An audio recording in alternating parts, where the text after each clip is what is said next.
Quand tu commences à perdre du poids, où est-ce que ton corps va décider de retirer de la graisse en premier? C'est important à savoir ça parce que beaucoup de gens se découragent dans leur perte de poids parce qu'ils n'ont aucune notion de ce à quoi s'attendre quand ils sont sur un processus de perte de poids. Du coup, ils vont se focaliser par exemple sur leur bas de ventre qu'ils vont regarder dans les premières semaines sans voir aucune différence et ils vont se dire «Oh, ça marche pas», ils vont se décourager et ils vont arrêter ou ils vont commencer à changer des choses. Et ça, c'est l'une des pires erreurs que tu peux faire parce que même s'il y a une part de génétique à cela qui va décider de OK, à quel endroit on va plus stocker et à quel endroit on va perdre plus rapidement, il y a quand même un schéma qui est le cas pour la plupart des gens.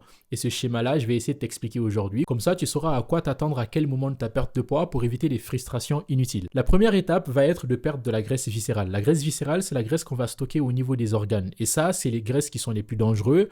Mais par chance, ça va être ceux qu'on va perdre en premier dès qu'on va commencer à se mettre en déficit calorique et à commencer à faire du sport. Donc, la graisse viscérale, c'est ce qui va donner en fait l'effet d'avoir le ventre ballonné, c'est-à-dire les ventres de bière. La plupart du temps, c'est qu'il y a beaucoup de graisse viscérale. Mais dès que tu es en déficit calorique dans les premières semaines, c'est la graisse qui va être attaquée en premier la plupart du temps. Sauf pour les gens qui ne l'ont pas stocké. Mais si tu en as, c'est la graisse que ton corps va attaquer en premier. Ensuite, tu vas arriver à la deuxième étape où ton corps va commencer à virer de la graisse au niveau de ton visage, du cou et de tes épaules la plupart du temps. Et c'est là que les gens vont commencer à le remarquer. Parce que dès que tu commences à perdre du visage, toi, forcément, tu vas pas trop faire attention à ça. Mais les gens, ils vont directement le voir et ils vont te dire «Ah, tu es en train de perdre du poids». Là, les gens vont commencer à le remarquer. Et à la troisième étape, tu vas commencer à perdre de la graisse majoritairement au niveau des pecs, des bras. Évidemment, pendant ces étapes-là, tu vas continuer à perdre au niveau des épaules aussi, ça va de soi. Mais là, tu vas commencer à avoir une bonne différence au niveau des bras. Et c'est là que beaucoup de gens tombent dans un autre piège. Et ils vont dire «Oula, je suis en train de perdre du muscle, qu'est-ce que je fais ?» Mais en réalité, non, c'est juste que tu es en train de perdre de la graisse autour de tes bras, donc par extension, tu vas perdre en volume de bras. C'est complètement normal, faut pas s'alarmer. Si tu fais les choses correctement, que tu manges assez de protéines et que tu t'entraînes de la bonne façon, à ce stade-là, tu ne devrais pas avoir de problème de perte de muscle. Mais tu commenceras à sentir la différence dans tes vêtements au niveau de tes bras et de tes épaules. Ensuite, on passe à la quatrième phase où ton corps va commencer à virer au niveau du haut de ton ventre et au niveau du haut de ton dos, par exemple. C'est pour ça que c'est très important quand tu es en train de faire tes photos de progrès, de pas juste faire tes photos de face, mais aussi de faire tes photos de dos. Parce que des fois, le dos, c'est beaucoup plus parlant que ce qui est en train de se passer devant. Parce que la plupart du temps, c'est là qu'on va perdre beaucoup plus et c'est là que ça va être beaucoup plus visible.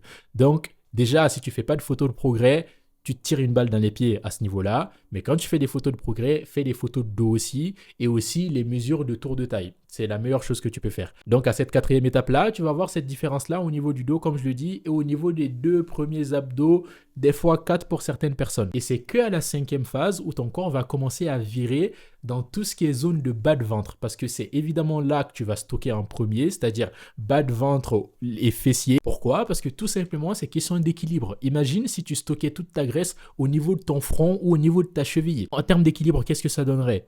Ça serait complètement débile de la nature de faire ça. Donc c'est pour ça que le meilleur endroit pour stocker de la graisse, ça va être où? Ça va être au niveau de ton centre de gravité, donc autour de ta taille. Donc c'est là que tu vas le perdre en dernier la plupart du temps, sauf pour des heureux élus de 0,01% de la population, mais la plupart des gens, c'est là que tu vas le perdre en dernier. Ça veut dire que si toi tu commences ta perte de graisse et que tu commences à te focaliser que à cet endroit-là, qui est censé être littéralement le dernier endroit qui va se dégager, eh bien, tu vas te décourager très rapidement et c'est la chose que tu dois complètement éviter. Quand tu vas commencer une perte de poids, tu dois t'attendre à avoir des différences partout sur ton corps avant de voir au niveau de ton bas de ventre.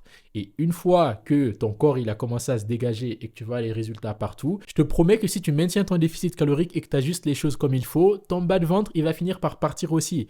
Mais ne précipite pas les choses et ne te focalise pas uniquement sur ça. Parce que si tu te focalises sur ça, tu vas te décourager dès le début et tu vas jamais au final être au résultat que tu veux. Donc, il faut faire le choix. Est-ce que tu veux avoir les résultats que tu veux ou tu veux juste faire les choses trop rapidement et espérer des choses qui sont impossibles pour la plupart des gens, voire tout le monde, et te décourager pour rien.